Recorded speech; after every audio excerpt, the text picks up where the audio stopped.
Assalamualaikum warahmatullahi wabarakatuh.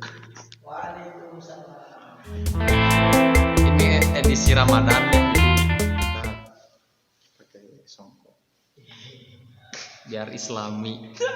Ya, sekarang sedang bersama Ahmad Sudi Kabudin, Rois PPM Ar-Rahmaniyah Bandung. Perkenalanlah coba. Kamu tuh sebagai gimana gitu? Aku mah apa tuh? Apa?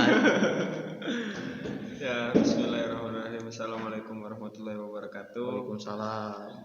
Nama saya Ahmad Sudi Kabudin, mantan mahasiswa UPI. Mantan mahasiswa UPI. Tahun? Tak, masuknya mah 2015. Iya, lulusnya. Lulusnya tahun 2019 akhir. Nah, jadi ada injury time 1 semester. Oke. Sekarang aktivitasnya ngajar di SMA Medina kalau di Bandung.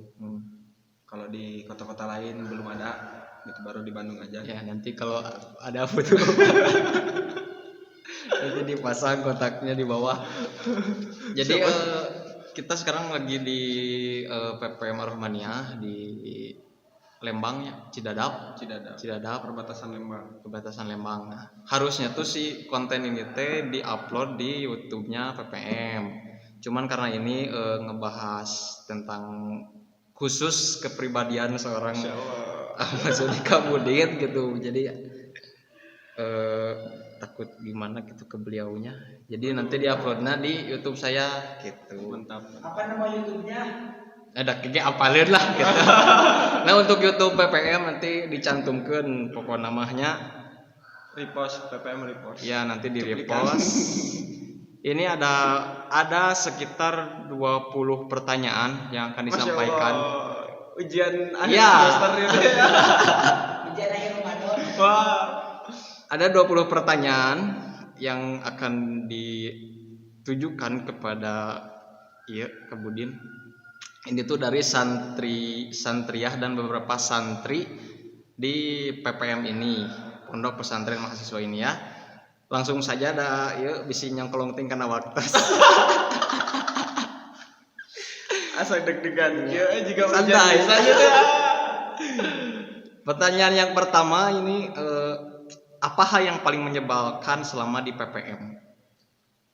Yang paling menyebalkan sebetulnya mah ya ini menyebalkan sebetulnya. Menyebalkan yang pertama saya pribadi karena bukan orang asli Ciraten dan nekat untuk membantu Pak Haji merintis PPM Ar-Rahmaniyah gitu. Jadi banyak masyarakat yang iri. Hasilnya mah banyak masyarakat yang iri dan ada beberapa yang tidak mendukung lah gitu. Bahkan menjatuhkan gitu. Ya, bahkan menjatuhkan, tapi nggak sedikit yang mendukung juga, yang membackup juga banyak. Gitu. Ya tergantung gimana kita kan bersikap kepada masyarakat. Tapi dari hal yang menjengkelkan itu sebetulnya dalam perjuangan mah itu sesuatu yang wajib ada. Gitu. Yang wajib ada. Kalau nggak ada orang-orang itu ya kita terlalu terlena sama keadaan. Ya akhirnya ujung-ujungnya saya anggap itu sebagai penyemangat saya gitu. Bahwa supporter lah gitu. Ketika saya lengah, mereka tertawa gitu. Tapi kalau saya tidak lengah, ya mereka tidak akan ada kesempatan untuk menertawakan saya gitu. Terus yang kedua yang menyebalkan itu ya balik lagi, ini juga resiko pesantren ya. Di mana-mana pesantren pasti seperti ini. Menghadapi santri laki-laki. Dimanapun saya juga sebagai santri itu pasti gitu ya. Yang namanya jamaah susah, ngaji susah gitu kan ya, dahar modal sarewe gitu keluh kesah seorang rois ya itu. Tapi ya apa ya namanya, saya merasakan bahwa perilaku itu menjengkelkan itu ya kan semenjak mengurus gitu.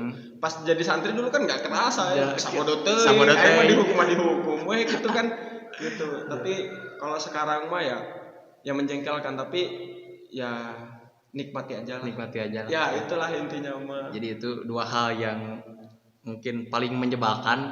Ada lagi sih sebetulnya. Ada lagi. Ini benturan di antar pengurus. Nah, saya tuh kan orangnya tuh tipe yang kalau ada masalah sok aja ngomong gitu kan di dalam rapat gitu kan. Saya udah demokratis menyediakan forum gitu. Ya kalau ada masalah mah ngomong aja di forum gitu. Nah, tahun kemarin kepengurusan tahun kemarin itu ada yang ngomongin di belakang. Ya tapi biasa gitu. Ya ada duri dalam daging gitu. Ya tapi kalau daging tanpa duri juga ya ikan nggak bisa berenang kan gitu. Jadi tetap harus ada duri. Ya nggak apa-apa gitu sebagai motivasi. Saya bisa membaca gerak-gerik seseorang. Saya bisa membaca apa yang ada dalam pikiran seseorang itu dari statementnya. Jadi saya itu bukan suuzon bahwa dia kontra dengan saya, tapi saya yakin apa yang dia ucapkan, yang dia lontarkan itu mewakili dari isi hatinya meskipun itu tidak semua dikeluarkan. Sebuah perlawanan statement ente gitunya. Ya. Jadi ada misalnya di masalah pengaturan keuangan. Ya dia tidak mengatakan bahwa Kang saya tidak setuju dengan sistematika Akang mengatur uang gitu. Tapi dia itu sering nanyanya tuh sering di forum tuh sering nanya masalah keuangan. Ini gimana? Nah, dari statement-statement itu dan raut wajahnya saya bisa melihat bahwa oh dia ini sebetulnya ada masalah dengan sistem saya mengelola keuangan. Dan itu saya ketahui setelah 1 tahun berlalu. Ada bocoran dari teman. Iya, emang kamu dulu diomongin kayak gini. Kayak curiga gitu. Iya, dan ya karena saya bukan orang yang baru di dunia organisasi, saya udah bisa ngebaca semuanya. Gerak-gerik seseorang itu gampang terbacanya gitu. Itu sih keluar 3 itu. Masyarakat, santri, pengurus. Eta. Sip. Langsung ke pertanyaan kedua. Apa yang membuat Anda jatuh cinta kepada PPM? Itu apa ya? Bukan jatuh cinta sih sebetulnya. Karena PPM ini tuh saya kesini bukan dalam keadaan sedemikian rupa.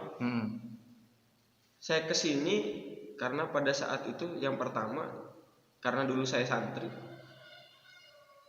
Ketika di perguruan tinggi tidak ada ngaji, rindu gitu. Yang pertama rindu. Kemudian cari pesantren dan yang terdekat sama kampus di sini. Dan kebetulan pada saat itu gratis, menyelamatkan keuangan saya yang pada saat itu masih menyelam sambil ngopi. Ya. Menyelam sambil ngalah lauk. Nah jadi 2 motivasi itu awalnya. Kemudian ketika sudah di sini saya melihat keadaan, oh ini tuh pesantren tapi bukan seperti pesantren gitu. Ngajinya ya saya ngaji sendiri sama Pak Haji Sorogan, ngaji kitab Sorogan gitu, kayak ngaji Quran Sorogan gitu. Ngajinya itu Akhlakul Ibanin gitu. Kitab Akhlakul Ibanin. Akhlakul Ibanin itu akhlak dasar yang biasanya buat anak-anak SD gitu. Ya tapi meskipun kayak gitu juga saya belum bisa menerapkan kan pada saat itu. Jadi saya sering juga ngaji di luar, ngaji di pesantren Arisalah di Kiai Rafiqul A'la. Nah di situ saya ngaji 1 tahun ngambil taklim muta'alim di sana. Nah kemudian karena dalam hati itu selalu berontak ya, mau semenerima apapun saya terhadap keadaan, tapi saya beranggapan bahwa ada jalan yang lebih baik daripada didiamkan seperti ini gitu pada saat itu. Ya akhirnya di KMNU saya diamanahi jadi ketua dan banyak dekat dengan staf-staf kan, yang akhirnya ya ada beberapa orang yang saya rekrut ke sini. Awalnya di kosan, kemudian ya berkembang sampai saat ini. Jadi saya bukan jatuh cinta, tapi saya membangun cinta. Gitu.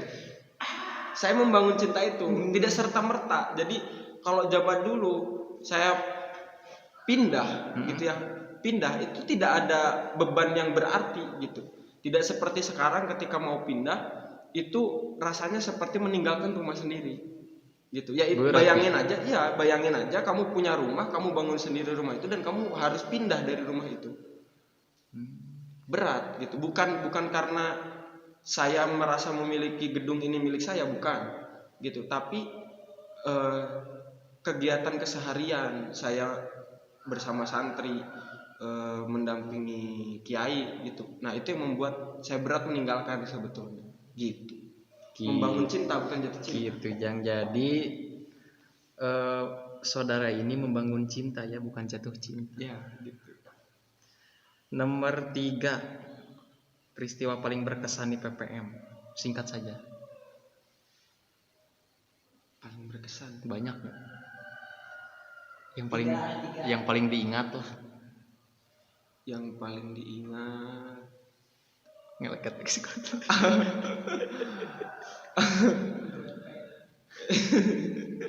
yang paling diingat apa ya? Yang pertama kelahi sama tetangga. Oh, manusiawi. Itu yang paling diingat. Itu kayaknya hiburan banget ya kalau diingat-ingat, hiburan banget. Yang kedua yang paling diingat itu pas Pak Haji bilang, Din, bismillah kita ngebangun. Kenal pisan. Iya, itu. Terus yang ketiga ketika ya momen-momen kayak pembukaan kegiatan, muhadoroh, ya kayak gitu-gitu sih sebetulnya yang paling diingat gitu. Kebersamaan sama santri yang ada masalah sama saya, yang tidak ada masalah sama saya juga berkumpul jadi satu, berbahagia bersama-sama lah, gitu sih. Siap. Yang diingat. Selanjutnya, alasan bertani PPM tadi sudah dijelaskan. Nomor 5, bagaimana perjalanan Kang Budin ketika beradaptasi di lingkungan yang berbeda? Hal apa yang sampai sekarang sulit bagi Kang Budin semasa di PPM? Yang sulit apa maksudnya? Hal yang sulit untuk beradaptasi lah. Oh, saya mah tipe orang yang mudah untuk beradaptasi gitu. Ada orang baru pun nggak lama pasti Welcome gitu ya. Welcome gitu. Cuma yang menjadi kesulitan mah ya namanya masih jiwa muda ya, mengimbangi pemikiran orang-orang yang kolot, yang udah tua gitu, yang sepaneng, yang kaku gitu. Nah itu susah mengimbanginya gitu, karena kita mah pengen ada perubahan gitu. Sedangkan beliau itu bukan siapa-siapa ya, maksudnya orang-orang tua gitu kan. Beliau itu berpikirnya hati-hati gitu, hati-hati dalam melangkah. Kalau anak muda mah kan asal melangkah jebret gitu. Paling itu kalau adaptasi ke lingkungan, alhamdulillah gitu, bisa dekat sama masyarakat, meskipun kedekatannya nggak seperti ada yang pendahulu saya, Kang Ius itu dekat banget sama masyarakat. Intens gitunya. Iya, sangat dekat, udah dianggap kayak anak sendiri lah, kayak orang sini gitu. Nah saya nggak bisa itu karena ya ada beberapa masalah lah sebetulnya gitu, yang melatar belakangnya kenapa saya tuh lebih memilih menjaga jarak dengan masyarakat. Ya karena tadi ada orang-orang yang iri tadi gitu. Gitu Jang. Pernah bosan di PPM nggak? Cara menghadapinya gimana? Bosennya tuh ya sering sih bosennya tuh Gak karena nggak pernah keluar, nggak ada kegiatan. Cuma yang jadi nggak bosen tuh pas ngaji gitu. Jadi cara ngadepinnya ya ngaji gitu. Jadi obatnya ngaji gitu. Iya, obatnya ngaji. Ya kalau misalnya emang udah jenuh, sangat jenuh, ya keluar kayak liburan kemana. Biasanya kan kita camping tuh, camping sebulan sekali. Nah itu untuk mengatasi rasa jenuh sih. Cuma kalau di PPM mah justru nyaman sih, sarena mengeuna gitu. Nggak ada kebosanan yang berarti sih sebetulnya. Selanjutnya, gimana cara menghadapi orang yang tidak sepemikiran dengan kita? Pasti ya setiap orang, setiap kepala itu berbeda pemikiran. Ya cara menghadapinya jangan memaksakan. Jangan memaksakan. kalau dia tidak sepemikiran sama kita ya, tapi kita nggak ikut juga. Kita menimbang dulu dia pemikirannya lebih bagus atau tidak gitu. Apa namanya, apalagi sebagai pimpinan gitu ya, sebagai pimpinan itu harus ada pemikiran yang lebih terhadap pemikiran orang lain gitu. Ada aspirasi yang masuk itu tidak bisa kita apa namanya, kita rangkul semuanya ya, kita tampung, cuma itu sebagai bahan pertimbangan saja, tapi ujung-ujungnya kembali ke keputusan kita sendiri gitu, mau seperti apa ya. Kalau apa namanya ya, biasanya ada ya yang otoriter, sangat-sangat otoriter gitu, tidak mau mendengarkan pemikiran orang lain, maunya pemikiran dia sendiri aja. Nah itu juga jangan gitu. Tapi kalau los banget, demokratis banget juga jangan gitu, karena nantinya jatuhnya kita kayak disetel gitu sama orang lain. Jadi arah wayang gerak, gitunya. ya jadi wayang, arah gerak kita itu nggak menentu. Supirna loba. Ya gitu. Kumaha we gitu. Nu hiji hayang ka Bandung, nu hiji hayang ka Garut, nu hiji hayang ka Cirebon. Kan akhirnya satu kendaraan ini nggak tentu arahnya kemana, ka Bandung henteu, ka Garut henteu, ka Cirebon henteu gitu tah. Jadi ya tetap itu ditampung aspirasinya, tapi jangan dilaksanakan semuanya gitu. Ya setiap orang punya pemikiran beda-beda, itu kita harus mengerti. Intinya mah tegas we nya. Ya, tegas. Gitu. Terus selanjutnya selama iya bener. Asa deg-degan deh. Selama di Bandung sudah berapa kali menjalin hubungan cinta dengan wanita? Aduh. Tuh, dua tilu. Dua. Hiji. Dua. Tilu. Buset. Opat. Wow, ngeri eta put. Kembali dari yang 78 378. penipuan. Enggak sih, kalau dihitung-hitung ya yang berniat serius gitu ya. Ya sekitar 5 kali. 5 kali itu 5 orang. Ya, beda-beda orang. Yang paling berkesan yang terakhir ya. Agak Ya. mantan terindah. Buset, atuh di. Terus Ini kudu ditanyakeun ya anu kitu teh. jadi nah iya tinggal itu loba tipe wanita penarik hati. Tipe wanita Penarik hati. Yang Suaranya bagus. saya punya mimpi ya sebetulnya mah dalam hal percintaan. Buset. Asup kana mimpi. Aduh, jadi Mimpi cinta. pengen punya pasangan tuh vokalis. Tapi Dan cita-cita saya tuh rata-rata anaknya bisa nyanyi. Bisa qiraah, bisa sholawatan gitu. Tapi lain maksudnya mereka tipe saya, tapi saya mungkin bukan tipe mereka kan gitu. Intinya mah yang itu mah apa ya namanya, dari segi nafsu lah itu mah. Jadi dari segi nafsu mah pengennya yang vokalis gitu.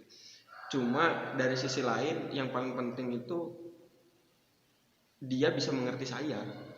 Saya tuh orangnya ya begini adanya, maksudnya terkadang keras, pemarah gitu.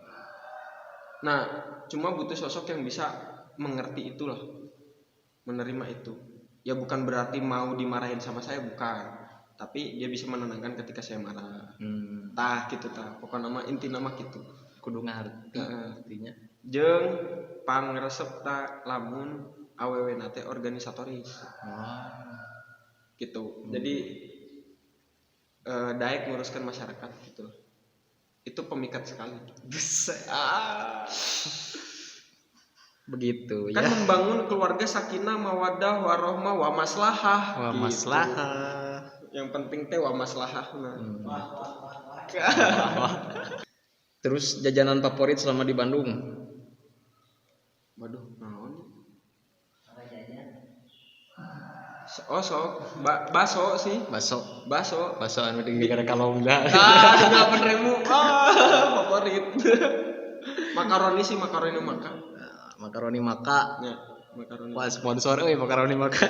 Astagfirullah, nanti sensor enggak di endorse. Enggak di. Baik sukanya telepon nih orang, ya cenah. Enggak apa-apa lah makaroni maka. Berapa batang rokok yang dihabiskan dalam sehari dan jenis rokok apa yang disukai? Ketika rokok ditanyakan. Jarcok. Apa itu? Anugerah Alam Indonesia. Alam Indonesia. Aduh. Ekstrakan hari ini. Ekstrakan harimu. Dulu mah satu hari itu paling 4 batang. Sekarang mah kalau dihitung-hitung mah sebungkus. Sebungkus. Tapi kalau sendiri itu satu bungkus itu 24 jam. Ya. Kalau sendirian. Soalnya enggak bukan tipe yang habis nyambung gitu. Kereta itu. Tapi kalau bareng-bareng mau dihitung mah 2 bungkus dia lebih gitu. Kalau Ya sendiri sih. mah sebungkus Rata-rata cukup. sendiri sehari lah gitunya sebungkus. Terus Eta teh pertanyaan rek pemilikan aing udut eta teh. teuing sugan we geus nonton kalau dikirim. Ya Kang. Dua slop atuh. siap. Amin. Ya. Bagaimana cara move on dalam urusan percintaan? Dapetin yang baru. Di umbaran gunung anyarnya gitu. Enggak sih. Aku balik cinta. Ya apa ya, kita terima aja kalau misalnya nggak jadi tuh nggak apa-apa Sengridol sebetulnya gitu. mah. Iya. Ya kita mah mencintai itu jangan terlalu menuntut balas lah. Gitu. Ya meskipun menyakitkan meureun ya. Tapi ya santuy. Di depan kamera mah santuy.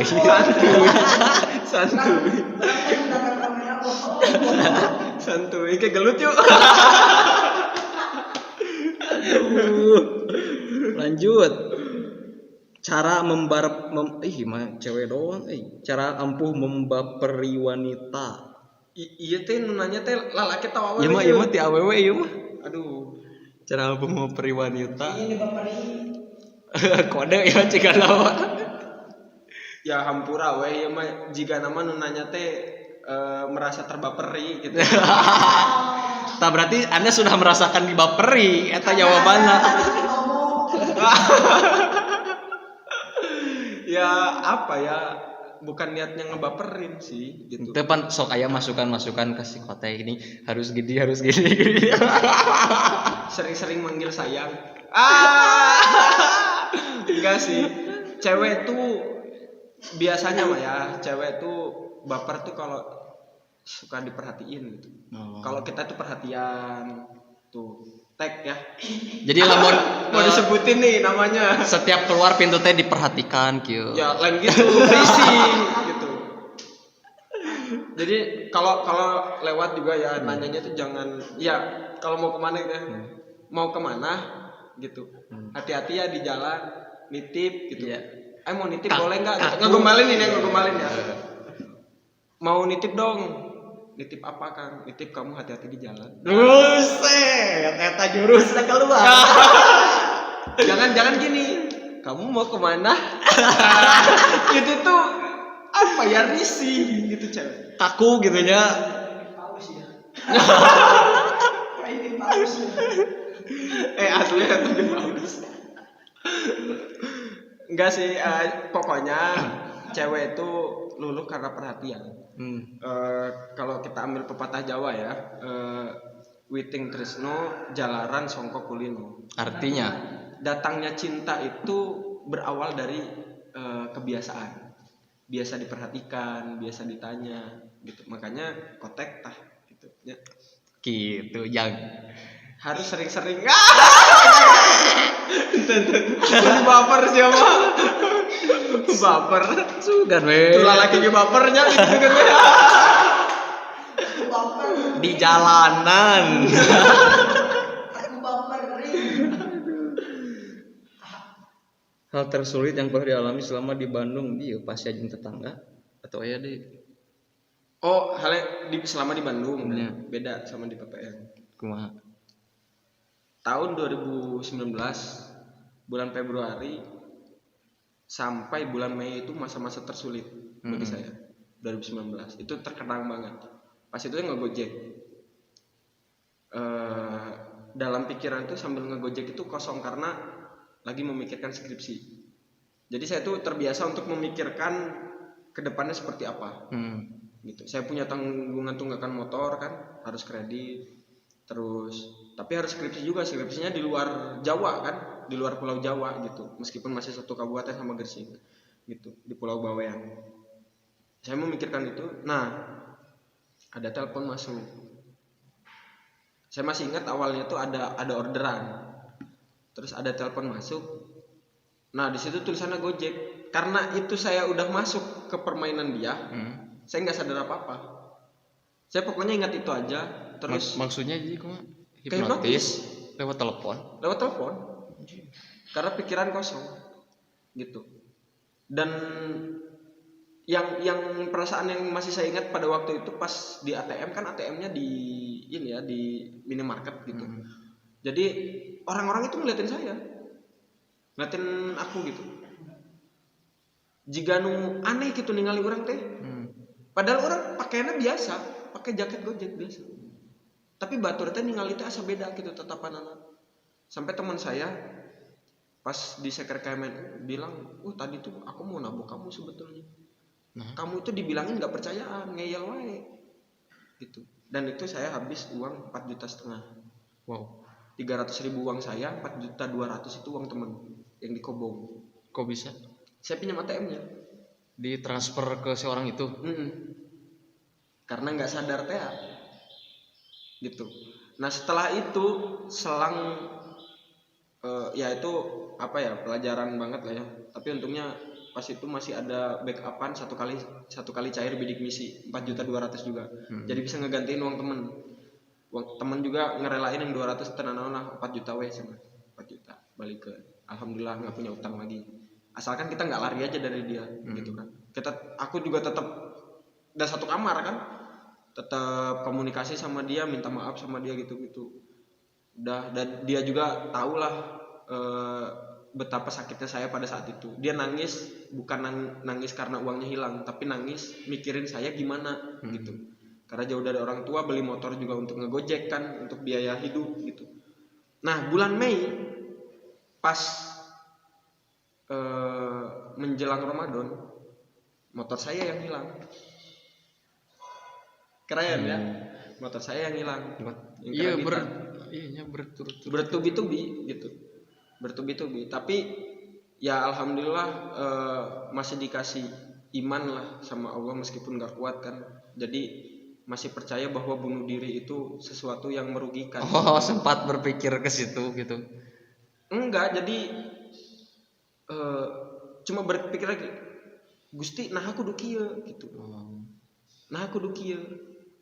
Tapi nya sok sama Pak Haji dinasehatin.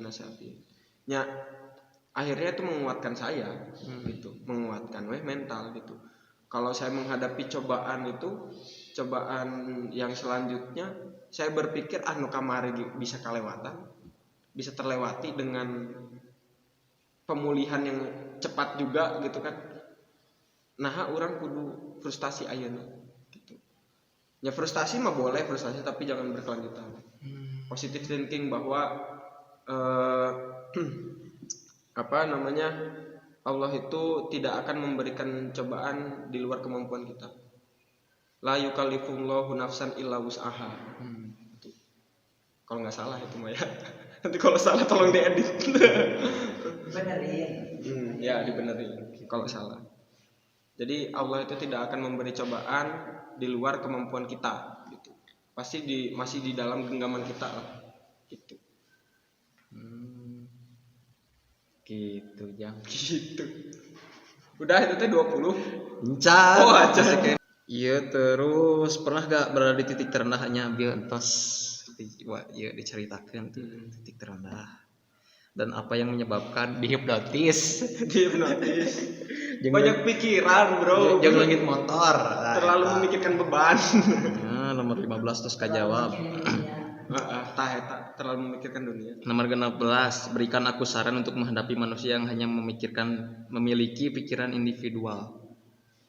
Wah, susah sih. Oh, anjir susah. Susah. Kenapa susah? Ini ada pas itu tuh Mang Midun. Orang yang kayak gitu tuh harus banyak-banyakin ngaji katanya. Tapi menurut saya enggak. Namun rajin ngaji ke mana terkaget gitu? Tah, saya bilang ke Mang Midun, Mang, ngaji tidak merubah sikap Sifat, individual. Yang bisa merubah hanyalah kopi dan udut. Hmm. Mutlak kok. Ah, gitu. Beri Kalau ngobrol. orang udah udut, udah kopi, nongkrong sama teman, insya Allah lah nggak individual. Cuma gini kan, kalau yang nggak bisa digeneralisasikan ya, Ya. itu mah buat yang cowok. Jadi kalau ada orang yang individual, ya saya juga jujur belum bisa menghadapi sepenuhnya, gitu, menghadapi sepenuhnya. Itu mah hanya meminta saran. Ya, coba aja kasih perhatian lebih, gitu, kasih perhatian lebih, tapi jangan dimanja, gitu. Orang yang individual itu jangan dimanja. Jadi kasih dia, coba dulu junjung dia. Kalau dia terbang itu bahaya kalau selalu dijunjung, gitu. Kalau dia jadi besar kepala, gitu kan. Kalau udah tahu orangnya kayak gitu, jangan dijunjung, tapi jangan juga dijatuhkan. Ya biasa wae, gitu. gitu masing-masing. Tapi solusinya agar bisa tidak Agar bisa individual gitu, agar mempunyai hubungan sosial gitu kan. Sosial, hubungan sosial. Ajakan ulin sih sebetulnya mah. Kan ya masing-masing individu ya beda-beda gitu. Kadang individualnya tuh ada parah yang, gitu. Ya, introvert maksimal gitu ya. Gitu. Jadi ya udah sih gimana gitu. Kalau masih bisa ditangani sama kita ya tanganin, kalau nggak bisa ya nggak usah maksain gitu. Ya biarin aja nafsi gitu. Gitu hese pokoknya mah. Hara rese, ngopi. Selanjutnya, kamu tim bumi datar atau bumi bulat? Ya bumi bulat dong. Buat apa ada teknologi satelit kalau kita masih percaya pada bumi datar? Bisi. Tapi saya pernah loh. Tuh ayat jadi tapi saya pernah kehasut ke bumi datar. Ada kan teori konspirasi itu ya. Ya. Episode 1 sampai episode 11 itu saya nonton full. Tapi di situ tanya ke dosen karena masih kuliah kan geografi, tanya ke dosen. Ya sama dosen dijelasin dengan penjelasan yang ya manusiawi gitu ya. bukan yang ilmiah. Oh ilmiah. Yang ilmiah. Jadi ya iya gitu, ternyata bumi itu bulat gitu. Hanya sebuah konspirasi. Bulat. Hah? Bulat telur. Telur. Daug. Nomor 18. Gitu. Nah, sih. Ya, nomor 18. Kenapa kamu suka menggelitik orang? Ini mah pasti dikotek yo. Lain. Saha tuh mana cing? Berapa ini nyakur? Enggak sih. Aku ingin memberikan kebahagiaan buat kalian. Ya kalau apa ya namanya, ya suka aja ngejailin orang gitu. Cuma saya emang ngejailinnya nggak parah, paling ngelek-ketek gitu, nggak ganggu sholat paling. Udah setan. Bagus. Nyantai sih ya, akrab aja gitu. Ya. Bukan keharmonisan. Nah, ayo ngomong dah gimana? Asa gara-gara. Pertanyaan terakhir. Sudah serius ya mah. Harapan seorang Kang Budin untuk PPM ke depannya dan pesan apa yang ingin disampaikan untuk semua masyarakat PPM? Ya untuk PPM ya jelas menginginkan perubahan yang lebih baik. Tapi dalam lebih baiknya itu saya bukan secara menyeluruh. Yang penting PPM lebih baik, ya lebih baik dalam hal apa gitu kan. Nah ini tuh sebetulnya pesantren ini potensial. Yang pertama dekat dengan kampus gitu ya, dekat dengan kampus-kampus.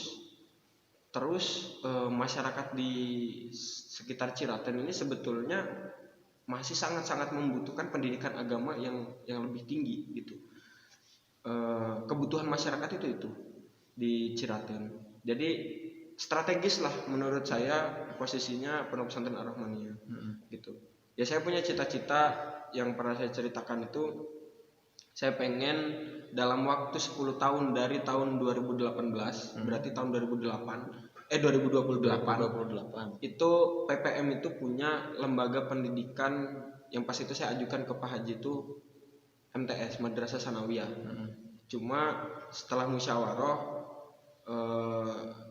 diganti istilahnya jadi SMP Islam Terpadu Boarding School gitu, boarding school. Dan rencana saya ketika tahun 2028 ternyata fasilitas asrama masih kurang memadai, pesantren mahasiswanya dihapuskan dulu. Dihapuskan dulu, kita mengambil mahasiswa yang tingkat akhirnya. Kan yang sekarang kan dari tingkat awal ya sebagai wadah kaderisasinya. Nah, nanti kita ambil dari yang tingkat akhirnya untuk mengajar di SMP IT boarding schoolnya. Gitu, pengennya mah cita-citanya teh. Amin. Gitu. Nah, ya harapannya terus berkembang, nggak cuma SMP IT dan nggak cuma segini. Ini mah terlalu sempit untuk ukuran pesantren, nggak bisa ngapa-ngapain di sini teh, cuma bisa ngaji kayak gini doang. Mentok TK gitu. Harapannya ya kebeli semua.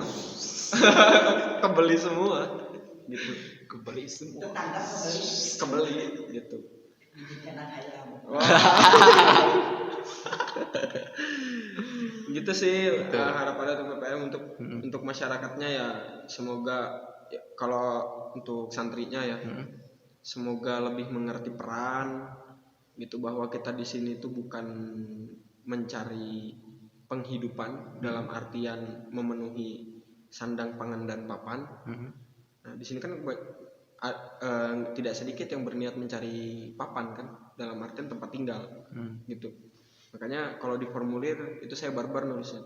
Kalau Anda mencari fasilitas, carilah di hotel atau di kosan gitu. Jangan cari di pesantren.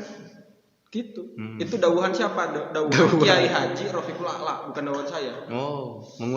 Mengutip dari Kiai Haji Rofiqul A'la. Kalau kamu mesantren, mencari fasilitas, menanyakan fasilitas, dalam artian kalau nggak mewah kamu nggak mau, kamu jangan mesantren. Lebih baik kamu di hotel atau ngekos di kosan yang mewah. Sok di PPM sekarang bayarnya berapa? Mau fasilitas mewah kayak gimana? Nah kayak gitu. Harus mengerti peran santri itu harus seperti apa gitu, kepada pengurus itu harus seperti apa, kepada senior itu harus seperti apa. Bukan senioritas gitu ya, bukan kita minta dihormati, tapi yang ngerti aja lah. Senior itu apalagi kayak saya gitu ya, punya bebannya tuh nggak cuma satu beban tuh. Jadi kalau ada yang rewel, saya mah biasanya ya kalau kamu diatur saya atur, kalau kamu nggak mau diatur ya udah. Saya mah tidak akan menganggap kamu sebagai santri di sini. Keberadaan kamu tidak saya anggap. Dan menurut saya itu hukuman yang paling menyakitkan daripada disuruh ngebersihin WC, disiram jamban. Tidak dianggap itu hukuman yang paling menyakitkan menurut saya. Gitu. Lebih apa ya namanya? Nggak dianggap itu. Pokoknya lebih mengertilah posisi itu, lebih berbakti ke Pak Haji gitu. Kalau untuk masyarakat Ciratun secara umum mah ya semoga kedepannya mah masih terus bisa mendukung Pak Haji lah. Karena perjuangannya Pak Haji Agus itu bukan untuk diri beliau, bukan untuk anak turun beliau, tapi luas untuk masyarakat Ciratun, bahkan lebih luas daripada itu. Gitu sih. Untuk santria? Untuk santria apa ngacan? Untuk santria? Iya. Ada untuk santria. Santria sih ya pertahankanlah hal-hal yang baik gitu. Karena asa baik wae ya santria. Baik wae. Panjang umur untuk hal baik.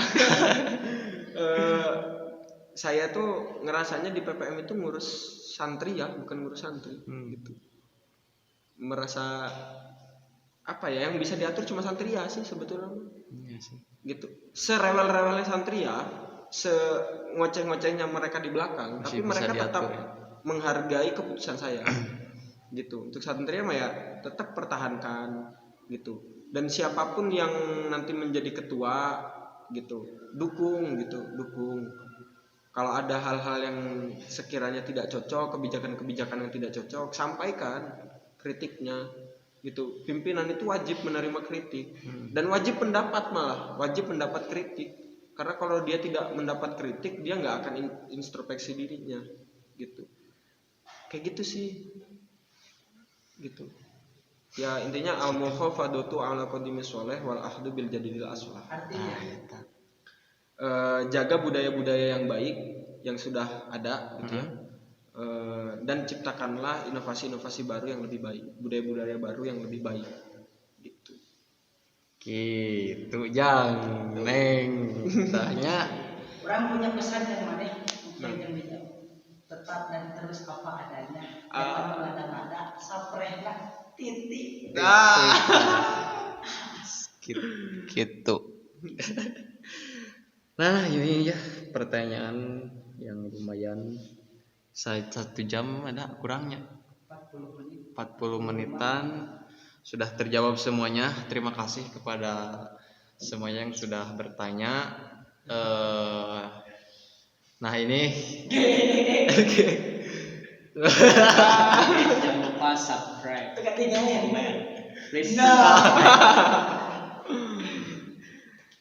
sudah dari Raisul Madrasah Masya Allah. Ahmad Suudi Kabudin PPM Arhmaniyah Pondok Pesantren Mahasiswa. Nanti YouTube-nya ya saya cantumin di bawah, karena seharusnya ini tuh video punya PPM juga diupload di akun saya. Jangan lupa karena nggak bahas rokok, nggak bahas cewek kan ya, atau kumaha gitulah inti nama. Wassalamualaikum warahmatullahi wabarakatuh. Waalaikumsalam. Allahu Akbar.